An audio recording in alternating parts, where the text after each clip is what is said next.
के हवाले से ऑलरेडी 2 वीडियोज़ आ चुकी हैं। उसमें हमने जो डिस्कशन की थी वो थी डिटर्मिनेंट को सॉल्व करने के 2 डिफरेंट मेथड समझाए थे, लेकिन डिस्कशन सिर्फ एक की हुई, यानी कि बाई एक्सपेंशन। और एक्सपेंशन में हमने डिटर्मिनेंट की डेफिनेशन देने के बाद 1/1, 2/2 और 3/3 फर्स्ट वीडियो में डिस्कस किया।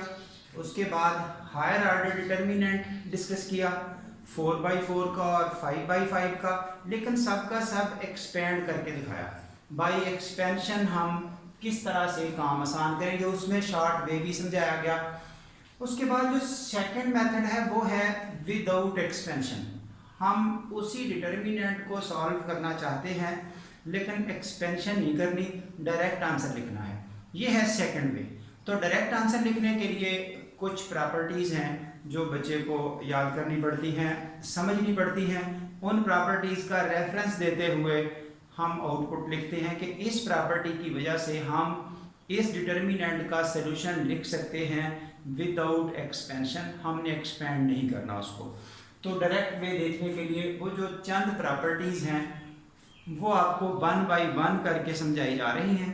उन प्रॉपर्टीज़ को समझने के लिए एक तो वे ये था कि सारी प्रॉपर्टीज़ एक लाइन में लिख दी जाती, जब ज़रूरत पड़ती तो फिर लेक्चर पीछे वाला हमें देखना पड़ता। अब उसका सलूशन ये ढूंढा गया कि हम प्रॉपर्टीज़ साथ साथ लिख के उनकी साथ साथ एग्जाम्पल्स हल कर रहे हैं, उनकी मेथडोलॉजी समझाई जा रही है और प्लस एक्सरसाइज के क्वेश्चंस बताए जा रहे हैं कि कौन कौन से उन प्रॉपर्टीज़ को यूज़ करते हुए हम विदाउट एक्सपेंशन एक डिटर्मिनेंट का सलूशन कर सकते हैं। बच्चे उस चीज़ को अंडर प्रैक्टिस ला सकते हैं जो चीज़ एक एक करके प्रॉपर्टीज़ में आएगी। So first property, if all the entries of any row या any column are zeros, then value of the determinant zero होगी। आपने एक्सपेंड नहीं करना उसको, डायरेक्ट आंसर लिख देना 0। ये रीज़न बताते हुए इन प्रॉपर्टीज़ के प्रूफ्स की भी बात हो सकती है, लेकिन वो सारे के सारे प्रूफ्स इंटरमीडिएट लेवल तक हैं।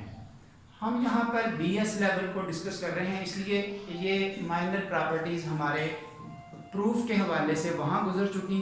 यहाँ इनका प्रूफ नहीं दिया जा रहा, ज़रूरत भी नहीं है, इनका सिर्फ यूज़ वो समझाया जा रहा है कि इसको इस्तेमाल करते हुए हमने डिटर्मिनेंट को डायरेक्ट सॉल्यूशन में कैसे लाना है।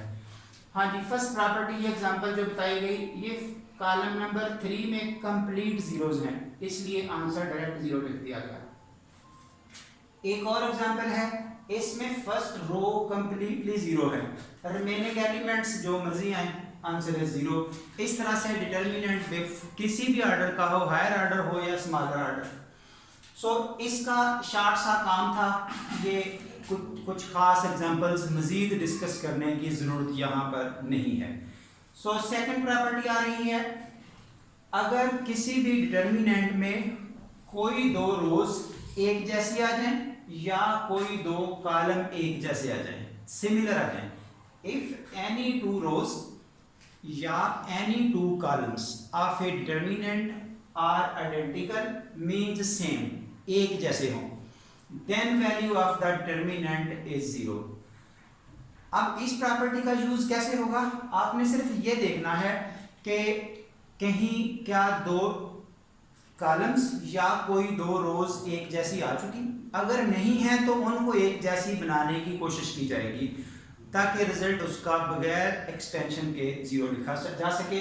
सो उस हवाले से प्रॉपर्टी की डिस्कशन हो चुकी है, उसकी डेफिनेशन हो चुकी, स्टेटमेंट सामने है, अब है इसकी एप्लीकेशन। तो उस हवाले से exercise 5.1 mathematical method by SM Yusuf, उसका क्वेश्चन नंबर 5 और उसका third part without expansion solve करने की बात हो रही है।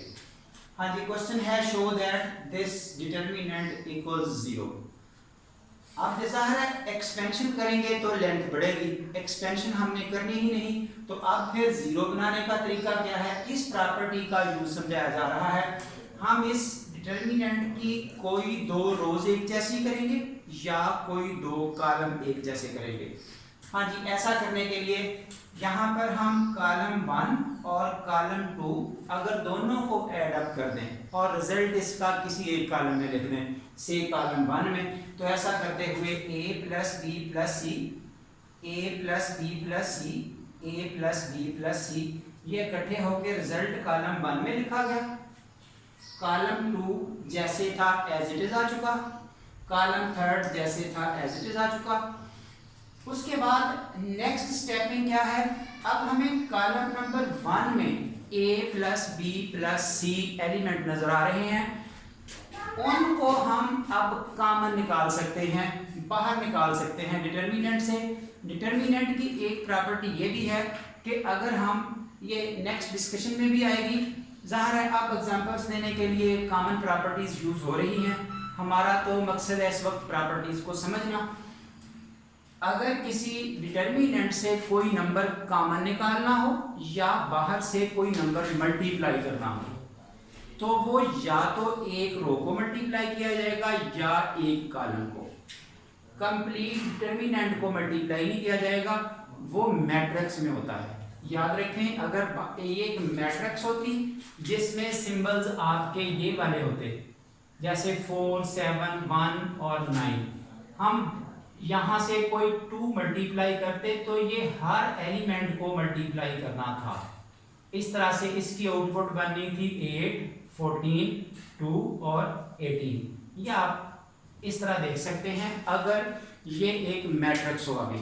लेकिन अगर ये डिटर्मिनेंट है तो बाहर से मल्टीप्लायर या कॉमन निकालने वाला स्ट्रक्चर वो किसी एक कॉलम से आएगा या किसी एक रो से। अब कॉलम 1 में जो एलिमेंट कॉमन है a plus B plus C, वही लिखा गया taking common a plus B plus C from column 1, और कॉमन निकाल के ये बाहर लिखा गया।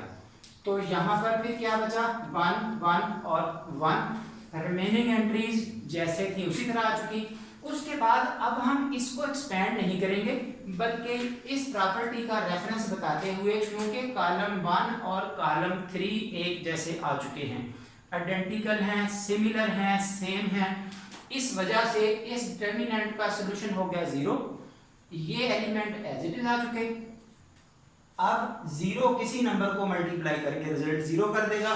तो इस तरह से जो शुरू में क्वेश्चन था, शो दैट दिस रिजल्ट 0, तो एक्सपेंशन नहीं हमने कहीं भी की, प्रॉपर्टीज यूज करते हुए डायरेक्ट हमने रिजल्ट 0 प्रूव किया।